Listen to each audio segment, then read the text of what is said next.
The shelter was burning, not with flames, those had been extinguished hours ago, but with the acrid smell of smoke and wet ash that clung to everything like a second skin.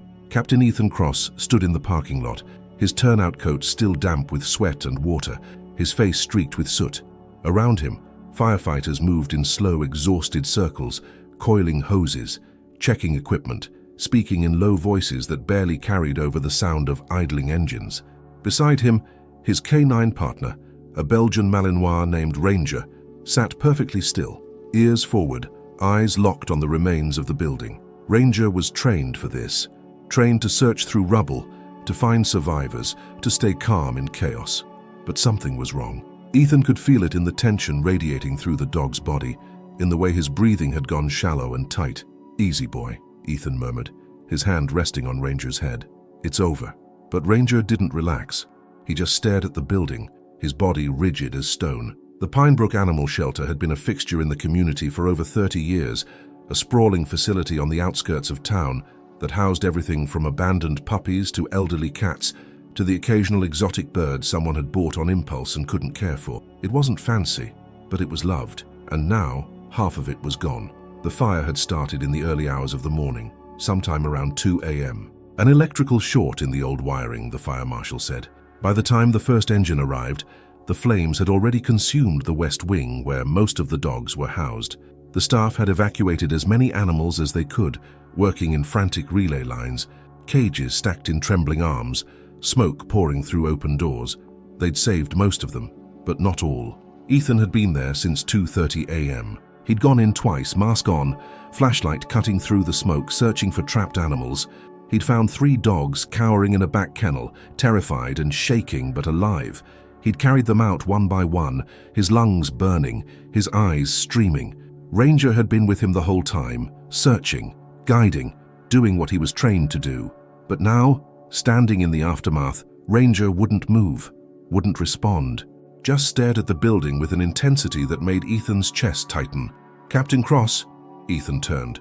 A young woman approached, her face pale, her eyes red-rimmed from crying. She wore a volunteer shirt from the shelter, the fabric smudged with ash. Her name tag read, "Lily. We're doing a head count," she said, her voice trembling, "trying to figure out how many we lost." Ethan nodded. "How many so far?" Lily's lip quivered. 4 dogs, 2 cats, and we think there's one more. A dog. We can't find her anywhere." Ethan's stomach dropped. "You think she's still inside?" "We don't know. She was in the west wing, but..." Lily's voice broke. "But no one saw her come out. And we've checked all the carriers, all the cages we brought outside. She's just gone." Ethan looked back at the building. The west wing was a blackened husk, the roof partially collapsed, the windows shattered. If a dog was still in there, he started toward the building, but Ranger didn't follow. Ethan stopped, turned. "Ranger, come." Ranger's ears flicked back, but he didn't move. He just sat there staring at the ruins, his body trembling. Ethan frowned. In 5 years, Ranger had never disobeyed a command, never hesitated, never refused to work. But now, "Ranger," Ethan said again, his voice firmer. "Come." Ranger whined, a high, thin sound that Ethan had never heard him make before. And then, slowly, reluctantly, he stood and followed. They moved through the wreckage carefully, Ethan's boots crunching over broken glass and charred wood. The smell was overwhelming, smoke and chemicals and something else, something darker that Ethan didn't want to name. Ranger moved beside him, but his body was tense, his movements stiff and jerky, as if every step cost him something. "Find," Ethan said quietly, giving Ranger the command to search. Ranger's nose dropped to the ground, but his movements were slow, uncertain. He swept left, then right, then stopped. His ears flattened against his head, and he looked up at Ethan with eyes that seemed almost afraid. Ethan's pulse quickened. "What is it, boy? What do you smell?" Ranger took 2 steps forward, then stopped again. He whined louder this time, and his tail tucked between his legs. And then Ethan saw it, a shape partially hidden beneath a collapsed section of roof. Dark fur, motionless. Ethan's breath caught. He moved forward, lifting a piece of charred plywood, and there she was. A dog, medium-sized with a thick coat matted with ash and debris. She wasn't moving. Ethan knelt beside her, his hands shaking as he reached out to check for a pulse. And then her eyes opened. Ethan jerked back. The dog's eyes were wide, wild, filled with terror and pain. She tried to stand, but her legs buckled, and she collapsed back onto the ground with a whimper that cut straight through Ethan's chest. "Easy, girl," Ethan said, his voice low and soothing. "Easy. I'm here to help." The dog's lips pulled back, baring her teeth. Not aggressive, just afraid. So afraid. Ethan looked at Ranger, expecting him to move forward to help calm the injured dog. But Ranger didn't budge. He stood several feet away, his body low, his eyes fixed on the dog with an expression Ethan had never seen before. It wasn't fear. It wasn't aggression. It was something else. Something deeper. Refusal. "Ranger," Ethan said quietly. "It's okay, she's hurt. We need to help her." But Ranger didn't move. He just stood there, frozen, as if the injured dog was something dangerous, something wrong, something he couldn't or wouldn't approach. Ethan's mind raced. He didn't understand. Ranger had never acted like this before, never backed away from a dog in distress, never refused to help. But there was no time to figure it out. The injured dog was in bad shape. Smoke inhalation, burns, possible internal injuries. She needed medical attention. Now. Ethan pulled out his radio. "I need a vet at my location, West Wing. I've got a survivor, but she's in rough shape." Within minutes, Dr. Sarah Nguyen, the town's emergency veterinarian, arrived with a stretcher and a medical kit. She moved quickly, efficiently, checking the dog's vitals, administering oxygen, wrapping her in a thermal blanket. The dog didn't fight. She just lay there, eyes wide, breathing shallow, her body trembling. "She's in shock," Dr. Nguyen said, her voice tight, "but she's stable for now. We need to get her to the clinic immediately." Ethan nodded. He helped lift the dog onto the stretcher, careful not to jostle her too much. And as they carried her toward the ambulance, he glanced back at Ranger. The Malinois was still standing in the same spot, watching. His ears were back, his tail low, and his eyes held something Ethan couldn't name, something that looked almost like recognition. And as the ambulance doors closed and the siren wailed into the dawn, Ethan couldn't shake the feeling that this was just the beginning, that the real story wasn't the fire. It was what came after. 3 days before the fire, Ethan Cross was living the kind of life most people would call simple.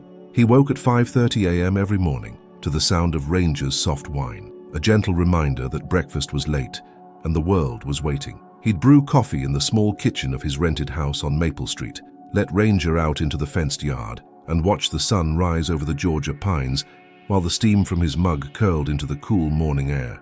Ethan was 36, lean and quiet, with the kind of face that looked serious even when he smiled. He'd been a firefighter for 14 years, the last 6 with the Pinebrook Fire Department, and he'd spent the last 3 of those years working with Ranger. The dog had been assigned to him fresh out of training, a 2-year-old Malinois with sharp eyes, boundless energy, and a work ethic that put most humans to shame. Together, they'd trained for search and rescue, disaster response, and accelerant detection. They'd saved lives. Ranger wasn't just a partner, he was family. Ethan's actual family was scattered. His parents retired in Florida, his older brother working oil rigs in Texas. He'd been married once, years ago, but it hadn't lasted. The hours, the stress, the nights he came home smelling like smoke and couldn't talk about what he'd seen, it had been too much. She'd left and Ethan hadn't blamed her, so it was just him and Ranger, and that was enough. Most mornings they'd run together, 5 miles through the quiet streets of Pinebrook, past the hardware store and the diner and the elementary school with its faded playground equipment. Ranger ran beside him, perfectly in stride, his breathing steady, his eyes always scanning, always alert. 3 days before the fire, something shifted. Ethan was at the station, reviewing inventory logs, when Chief Holland called him into the office. Holland was in his late 50s, broad-shouldered and gruff, with a mustache that looked like it had been regulation issue in 1987 and never updated. He gestured for Ethan to sit. "Got a situation," Holland said, leaning back in his chair. "The Pinebrook Animal Shelter's been flagged by the county inspector. Electrical wiring's a mess, 30-year-old system, no upgrades, overloaded circuits. It's a fire waiting to happen." Ethan frowned. And I want you to go over there, do a walkthrough, give them a safety assessment, see what they need to fix before someone gets hurt." Ethan nodded. "When?" "Tomorrow. Take Ranger. The director says they've got a new dog that's been difficult. Maybe having a trained canine around will help." Ethan raised an eyebrow. "Difficult how?" Holland shrugged. "Didn't ask. Just do the inspection and report back. The Pinebrook Animal Shelter sat on 5 acres of wooded land at the edge of town, a cluster of low buildings painted pale yellow and surrounded by chain-link fences. The main office was small and cluttered, with posters of adoptable animals taped to every available surface and a desk buried under paperwork. A woman in her early 40s greeted Ethan at the door. She had curly brown hair pulled into a messy bun, kind eyes, and a name tag that read, Director Karen Mills. "Captain Cross," she said, extending a hand. "Thank you for coming." "Just Ethan's fine," he said, shaking her hand. "This is Ranger." Ranger sat at Ethan's side, perfectly still, his eyes scanning the room. Karen smiled. "He's beautiful. We don't get many working dogs through here." "He's the best," Ethan said simply. "Chief Holland said you've got some wiring issues?" Karen's smile faded. "That's putting it mildly. The county inspector said we're one power surge away from a disaster. We've been trying to raise funds for upgrades, but..." She gestured helplessly at the cluttered office. "We're a non-profit. Every dollar goes to the animals." Ethan nodded. "Show me what you've got." They spent the next 2 hours walking through the facility. Ethan inspected outlets, breaker boxes, extension cords strung across hallways like tripwires. He made notes, took photos, and tried to keep the growing sense of dread out of his voice when he explained to Karen just how dangerous the situation was. "You need a complete rewiring," he said finally. "The whole building. And until that happens, you need to limit your electrical load. No space heaters, no extra appliances, nothing that's not absolutely necessary." Karen's face crumpled. "We can't afford that. We can barely afford food for the animals." As they walked back toward the office, a sudden commotion erupted from the kennel area, a deep guttural barking that echoed through the building like thunder. Karen winced. "That's her." "Her?" "The difficult one I mentioned. We got her 2 weeks ago. Someone found her wandering near the highway, half-starved, covered in scars. We thought she was feral at first, but she's just traumatized. She won't let anyone near her." Ethan frowned. "Can I see her?" They walked down a long hallway lined with kennels.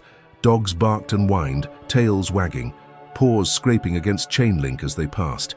Ranger moved beside Ethan, calm and focused, his eyes sweeping left and right. And then they reached the last kennel. The dog inside was medium-sized, with a thick coat that might have been beautiful once, but was now matted and dull. Her ears were pinned back, her body pressed into the far corner of the kennel, her eyes wide and unblinking.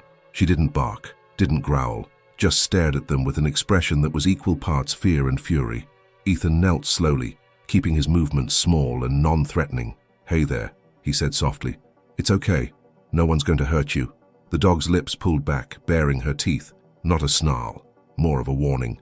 Ethan glanced at Ranger, expecting him to move forward, to sniff at the kennel door, to do what he always did when encountering another dog, but Ranger didn't move. He stood several feet back, his body tense, his eyes locked on the dog with an intensity that made Ethan's chest tighten. "Ranger?" Ethan said quietly. Ranger's ears flicked back, but he didn't step forward. He just stood there, watching. Ethan frowned. "What's her name?" "We've been calling her Shadow," Karen said, "because she's always hiding in them." Ethan looked at Shadow, then back at Ranger. Something about this didn't feel right. "Has anyone been able to get close to her?" Ethan asked. Karen shook her head. "Not yet. We're hoping time will help. But if she doesn't improve..." She trailed off, the unspoken truth hanging heavy in the air. Ethan understood. Shelters couldn't keep aggressive or unadoptable dogs forever. If Shadow didn't show progress, she'd be euthanized. "Give her time," Ethan said, standing. "Trauma takes time to heal." That night, Ethan sat on his porch with Ranger at his feet, a beer in his hand and the stars overhead. The air was cool, the crickets loud, the world peaceful. But Ethan's mind was restless. He kept thinking about Shadow, about the way she'd looked at him, terrified but defiant, broken but still fighting.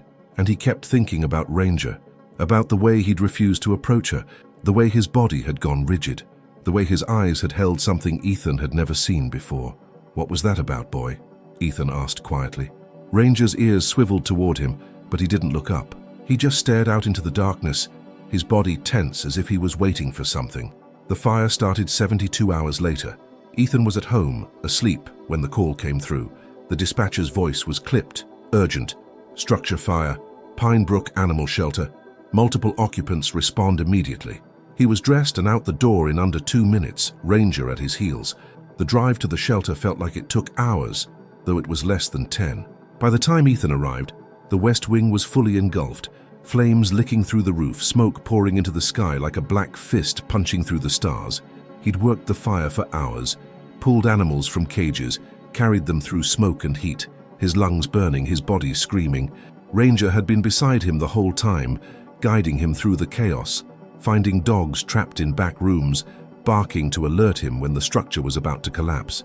They'd saved most of them, but not all. And now, standing in the parking lot in the aftermath, Ethan felt the weight of it pressing down on him like a physical thing. He thought about Shadow, about the dog who'd been so terrified and alone, and he wondered if she'd been one of the ones they'd lost. But then Dr. Nguyen had arrived with the news. We've got one more, still alive, and Ethan had gone back in. He'd found Shadow buried under debris, barely breathing, her body broken but her eyes still open, still fighting. He'd pulled her out, called for help, watched as Dr. Nguyen stabilized her and loaded her into the ambulance. And through it all, Ranger had refused to approach her. Shadow stayed at the clinic for a week. Ethan visited every day, bringing supplies, checking on her progress, sitting with her when she was awake. She didn't trust him, not yet, but she didn't growl at him either. She just watched him with those wide, wary eyes, as if she was trying to decide whether he was safe. Ranger came with him every time, but he never approached Shadow's recovery kennel. He'd sit across the room, his body tense, his eyes locked on her, and he wouldn't move. Dr. Nguyen noticed it too. It's unusual, she said, standing beside Ethan. Most canines are trained to be neutral around other animals, but Ranger, it's like he's actively avoiding her. Do you think he senses something? Something wrong with her? I don't think it's that, Dr. Nguyen said slowly. I think it's something else, something deeper. Like what? She shook her head. Dogs remember. They remember trauma, pain, fear. Maybe Ranger sees something in Shadow that reminds him of something he'd rather forget. Ethan frowned. Ranger's never been traumatized. He's been with me since he was 2. Before that? Ethan opened his mouth, then closed it. The truth was, he didn't know much about Ranger's life before he'd been assigned to Ethan. The dog had come from a training facility in North Carolina, certified and ready to work. Ethan had never asked about his history, but now, watching Ranger stare at Shadow with that strange, haunted look in his eyes, Ethan wondered if maybe he should have. Shadow was released from the clinic 10 days after the fire. She was still weak, still healing, but Dr. Nguyen said she'd recover fully with time and care. The problem was there was nowhere for her to go. The shelter was closed indefinitely. The other animals had been placed in foster homes or transferred to facilities in neighboring counties. But Shadow was too difficult, too traumatized. No one wanted to take her, except Ethan. He didn't plan it, didn't think about it. He just heard himself saying the words, "I'll take her." Dr. Nguyen blinked. "You will?" "Yeah, I've got space." "And Ranger," he glanced at the Malinois. "Ranger and I will figure it out." Bringing Shadow home was harder than Ethan had anticipated. She didn't fight when he loaded her into the truck, but she didn't relax either. She just sat in the back seat, her body pressed against the door, her eyes wide and unblinking. Ranger sat in the passenger seat, his body turned away from her, his breathing shallow. When they arrived at Ethan's house, Shadow refused to get out of the truck. Finally, he lifted her carefully and carried her inside. He'd set up a space for her in the spare bedroom. A soft bed, water, food, toys. He placed her on the bed, and she immediately curled into a tight ball, her eyes squeezed shut, her body trembling. "It's okay," Ethan said softly. "You're safe now." Shadow didn't respond. She just lay there, shaking, as if the world was too big and too loud and too terrifying to bear. Ranger was lying on the floor, his head on his paws, his eyes fixed on the hallway that led to the spare bedroom. "She's scared," Ethan said, sitting beside him. "She doesn't trust us yet, but she will. We'll help her." Ranger's ears flicked back, but he didn't move. He just stared down the hallway, his body tense as if he was standing guard against something Ethan couldn't see. This wasn't going to be easy. This was about something deeper, something tangled and complicated and painful. And whatever it was, it involved both Shadow and Ranger. The first 3 days with Shadow were brutal. She wouldn't eat unless Ethan left the room, wouldn't drink unless she thought no one was watching. She spent most of her time in the spare bedroom, curled in the corner farthest from the door, her eyes fixed on the hallway, her body coiled like she was ready to bolt at any second. Ethan gave her space. He'd learned long ago that you couldn't force trust. It had to be earned, slowly, carefully, one small gesture at a time. So he brought her food twice a day, placed the bowl just inside the door, and walked away. He spoke to her in low, calm tones, never making eye contact, never moving too fast, and he waited. But the real problem was Ranger. The Malinois wouldn't go near the spare bedroom. He'd sit at the end of the hallway, body tense, ears forward, watching the doorway like it was a threat he needed to monitor. Ethan had never seen him act like this before.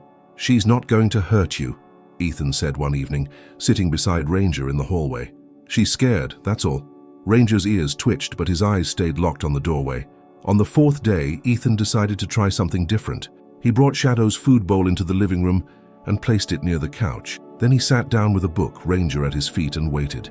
He didn't call for Shadow, didn't make any sound. He just sat there, reading, as if nothing unusual was happening. After 20 minutes, he heard it, the soft click of claws on hardwood. He didn't look up, didn't move, just kept his eyes on the page, his breathing slow and steady. Shadow appeared in the doorway. Her body was low, her tail tucked, her eyes wide. She looked at Ethan, looked at Ranger, looked at the food bowl.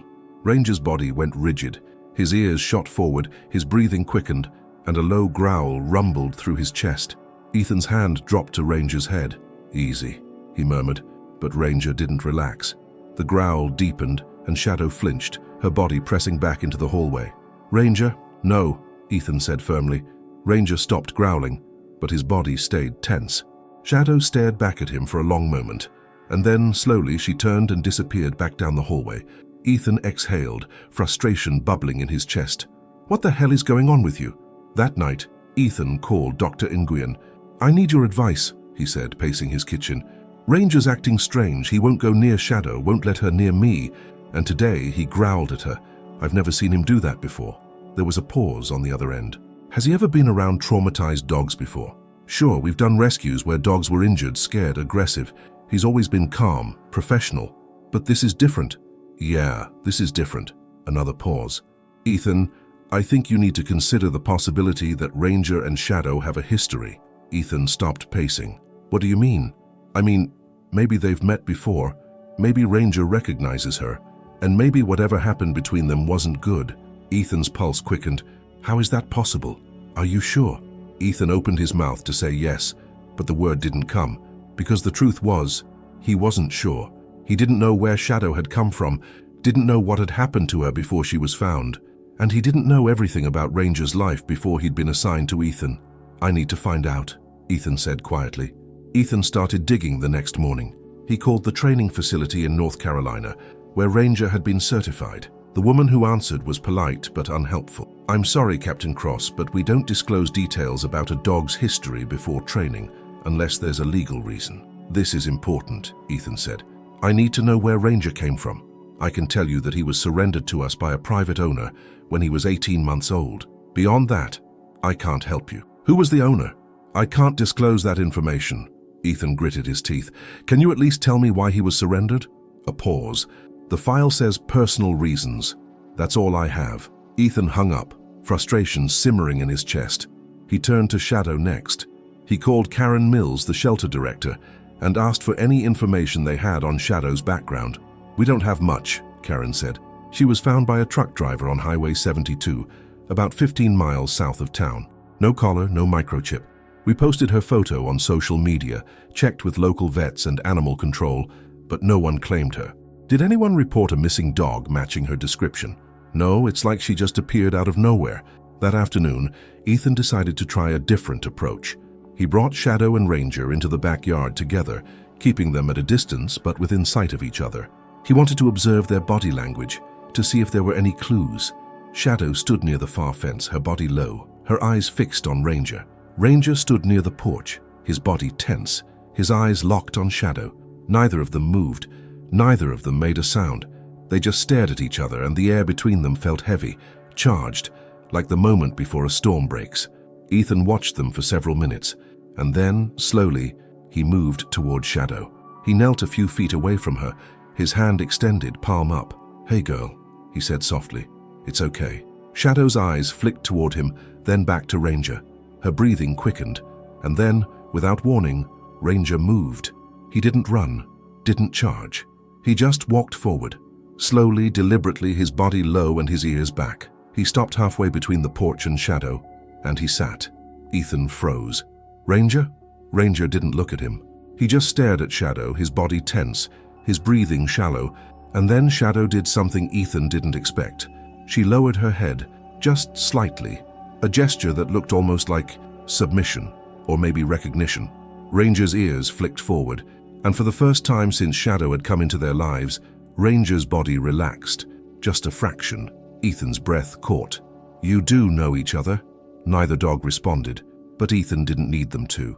He could see it in their eyes, in the way they held their bodies, in the silent conversation passing between them. They knew each other, and whatever had happened between them, it was something neither of them had forgotten. That night, Ethan sat on the floor of his living room, Shadow on one side and Ranger on the other, both of them lying down, but still watching each other warily. "I don't know what happened between you two," Ethan said quietly, "but I'm going to find out, and I'm going to fix it." Shadow's tail moved, just once. A single slow wag. Ranger's ears flicked back, but he didn't move, and Ethan made a promise to himself. Whatever the truth was, no matter how dark or painful, he would uncover it. Because these two dogs deserved peace, they deserved healing, and he wasn't going to stop until they had it. The breakthrough came 3 days later, and it came from the most unexpected source, a little girl. Her name was Nora Simmons.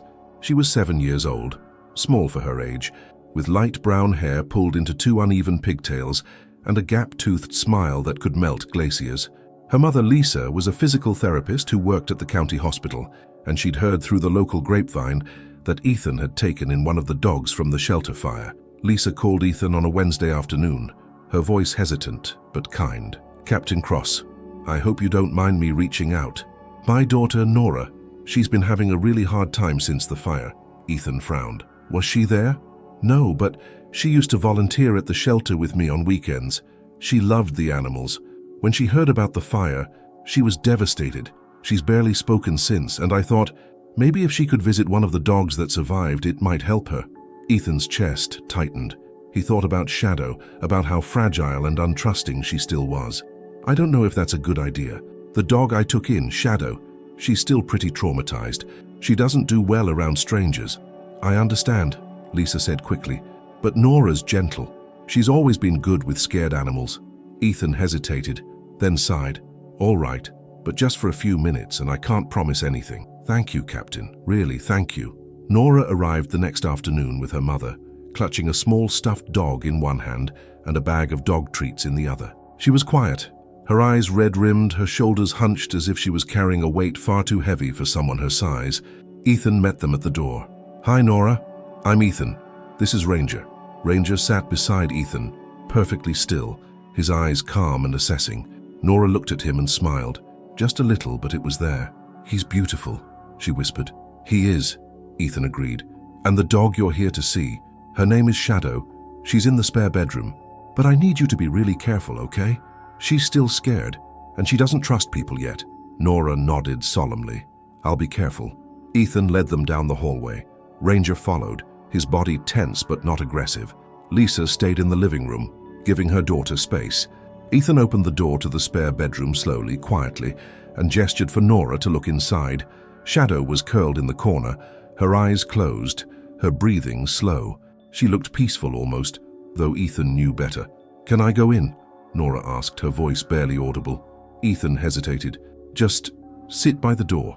Don't try to touch her. Let her come to you if she wants." Nora nodded. She sat down cross-legged in the doorway, placed the stuffed dog beside her and waited. She didn't speak, didn't move, just sat there, her small hands folded in her lap, her eyes soft and patient. Minutes passed. Shadow's ear twitched. Her eyes opened just a sliver, and she looked at Nora. Nora smiled. "Hi," she whispered. "My name's Nora. I'm not going to hurt you." Shadow stared at her for a long moment, and then, slowly, cautiously, she stood. She moved toward the doorway, one step at a time, her body low, her tail tucked. She stopped a few feet away from Nora and sniffed the air. Nora didn't move. She just sat there, smiling, her eyes full of hope. And then, Shadow did something Ethan had never seen her do. She moved forward, slowly, deliberately, and she placed her head in Nora's lap. Nora's eyes filled with tears. She raised one small hand and placed it gently on Shadow's head, her fingers moving in soft, rhythmic strokes. "It's okay," she whispered. "You're safe now." Shadow's tail moved, just once, but it was enough. Ethan's throat tightened. He looked at Ranger, who was standing beside him, his body tense, his eyes locked on Shadow and Nora. And then Ranger moved. He didn't run, didn't charge. He just walked forward slowly, carefully, until he was standing beside Nora. He sniffed Shadow's head, his movements gentle, cautious. Shadow stiffened, her body going rigid, but she didn't pull away. Ranger sat down, and then, in a gesture so subtle Ethan almost missed it, Ranger leaned his head against Shadow's. Ethan's breath caught, because in that moment, he understood. Ranger wasn't afraid of Shadow. He wasn't protecting himself from her. He was protecting her. From the memories, from the pain, from whatever had happened between them that he couldn't fix. And now, with Nora's gentle touch and quiet presence, something had shifted. Some invisible barrier had cracked, just a little, and Ranger had stepped through. After Nora and her mother left, Ethan sat on the floor of the spare bedroom with both dogs. Shadow lay on her bed, her eyes half closed, her breathing slow and steady. Ranger lay beside Ethan, his head resting on his paws, his eyes fixed on Shadow. "I was wrong," Ethan said quietly. "I thought you were afraid of her, but you're not. You're carrying something that happened to both of you." Ranger's ears flicked toward him, but he didn't move. "I'm going to find out what it is," Ethan said. "I promise." The next morning, Ethan called the truck driver who'd found Shadow on Highway 72. His name was Dale Pruitt, and he answered on the third ring, his voice gravelly and tired. "Yeah, I remember her," Dale said. "Damn near ran her over. She was just standing in the middle of the road. Looked like she'd been through hell. Did you see where she came from? Any farms nearby, any houses?" "There's an old property about a mile north of where I found her. Abandoned mostly. But I heard someone was using it for something. Don't know what." Ethan's pulse quickened. "Do you have an address?" Dale gave him the information and Ethan hung up. He grabbed his keys, loaded Ranger into the truck and drove. The property was exactly as Dale had described.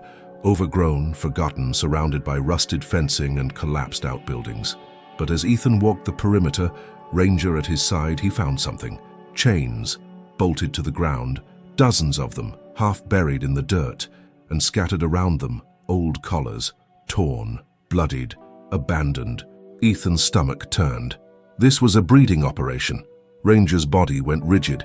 He moved forward, sniffing the ground, his breathing quick and shallow. And then he stopped at one of the chains. He stared at it, his body trembling, his eyes wide. Ethan knelt beside him. "You were here, weren't you?" Ranger didn't respond, but Ethan didn't need him to, because now he understood. Ranger and Shadow had both been here. They'd both been chained, both been bred, both been abandoned. And when Ranger had been surrendered to the training facility at 18 months old, Shadow had been left behind, alone. Ethan's hands shook. He pulled out his phone and called Deputy Torres. "I need you to come to this address, now, and bring a forensics team." "What's going on, Ethan?" "I found where Shadow came from," Ethan said, his voice tight.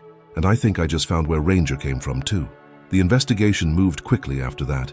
The property was tied to a man named Garrett Lynch, a known animal abuser with a record stretching back 15 years. He'd been running an illegal breeding operation, selling puppies to fight rings and research labs.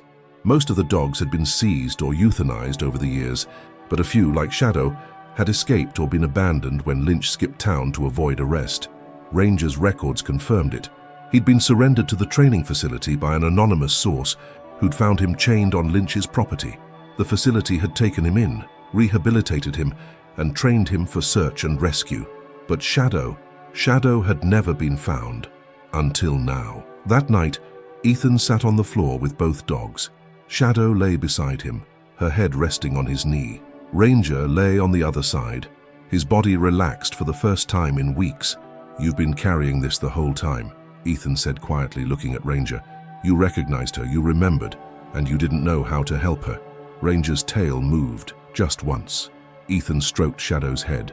"And you've been waiting for someone to see you, to save you." Shadow's eyes closed, and for the first time since she'd come into his life, she sighed, a deep, shuddering sound that seemed to release something she'd been holding for far too long. "You're both safe now," Ethan whispered. "I promise you're both safe." And as the night deepened and the stars wheeled overhead, Ethan held them both. Two broken dogs, two survivors, Two souls who'd found their way back to each other and finally found peace. The weeks that followed were a study in patience, small victories, and quiet healing. Shadow began to eat in Ethan's presence. She'd sit by her bowl, watching him with wary eyes, and eventually take a bite, then another. She started spending more time in the living room, lying near the couch while Ethan watched TV or read. She didn't come close, not yet, but she was there, present, learning. Ranger stopped standing guard in the hallway. He began to move around the house normally, though he still kept a careful eye on Shadow, but the tension in his body had eased.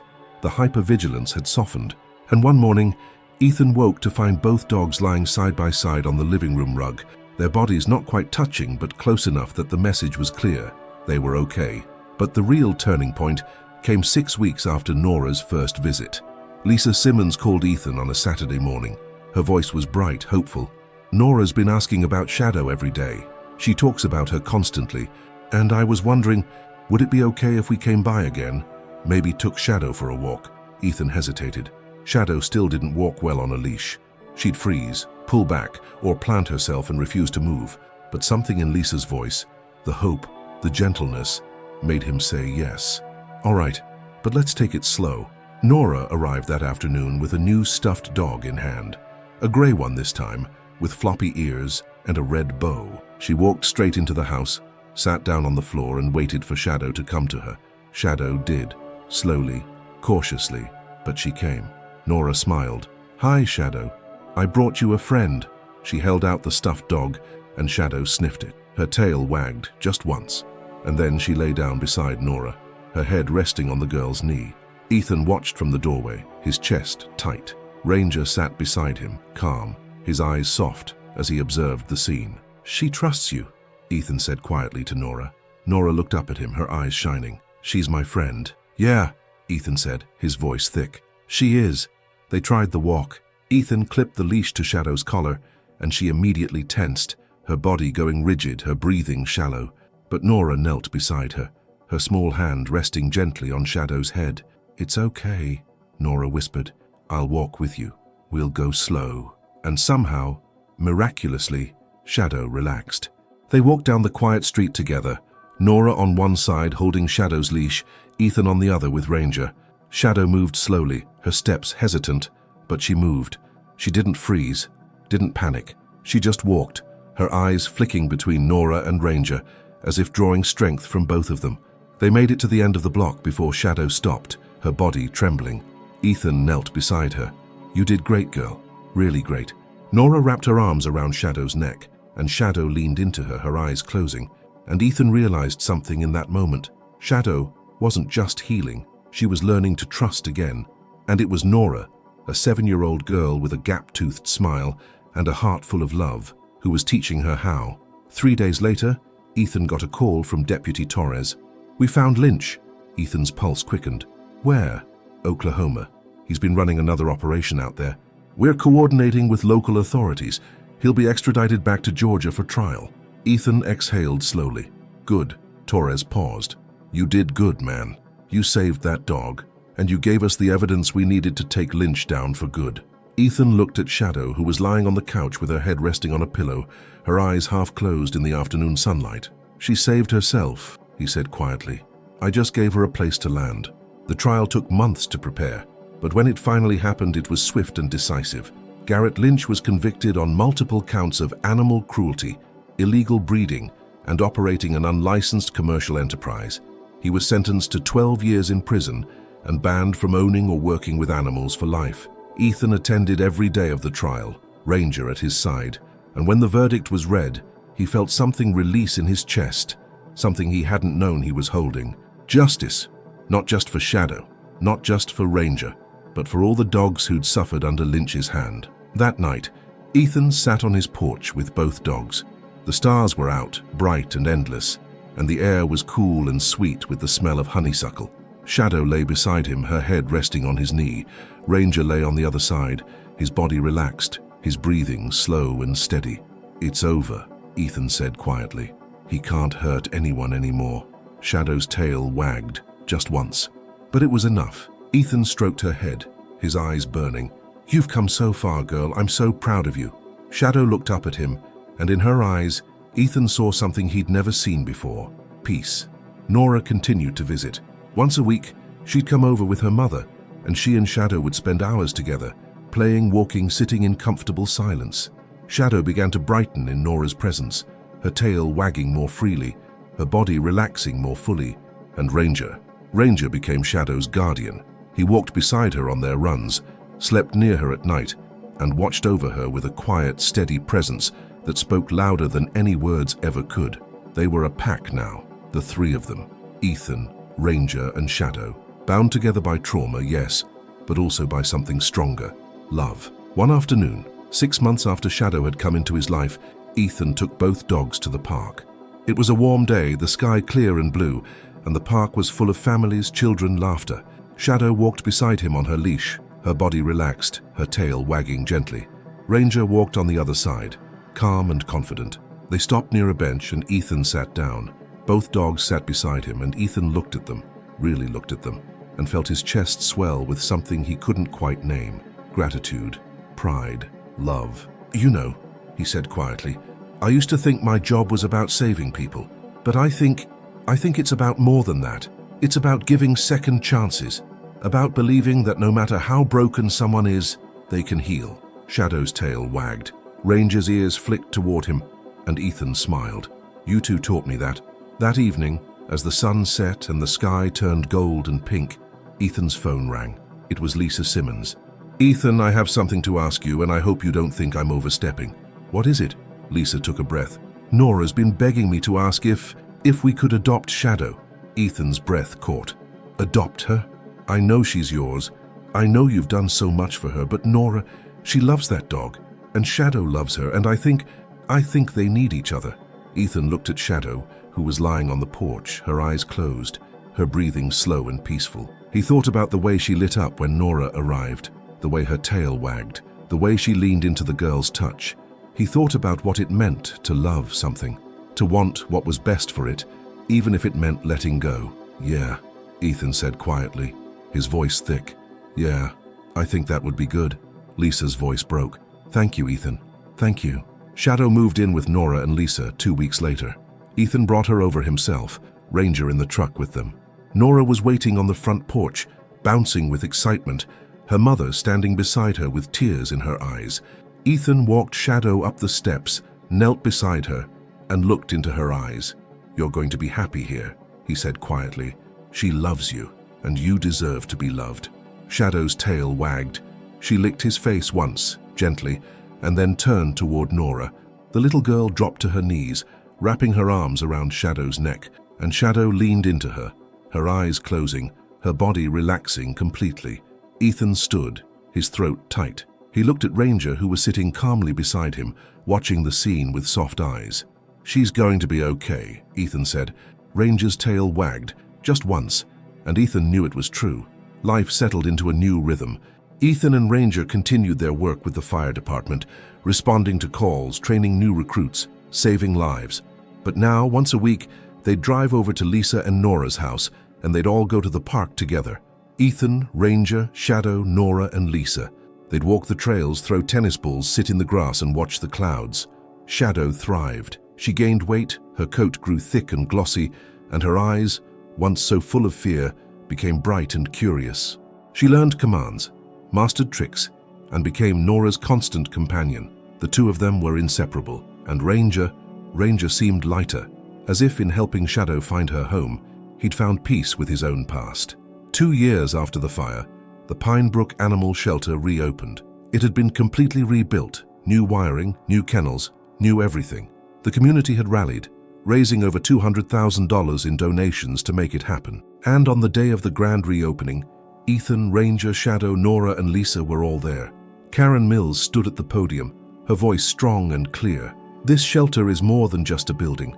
It's a symbol of resilience, of hope, of the belief that every life, no matter how broken, deserves a second chance." The crowd erupted in applause. Nora stood beside Shadow, her small hand resting on the dog's head. Shadow's tail wagged, her eyes bright, her body relaxed. Ethan stood beside Ranger, his hand resting on the dog's shoulders. Ranger's eyes were soft, his breathing steady. And as the ribbon was cut and the doors opened, Ethan felt something settle in his chest. Peace.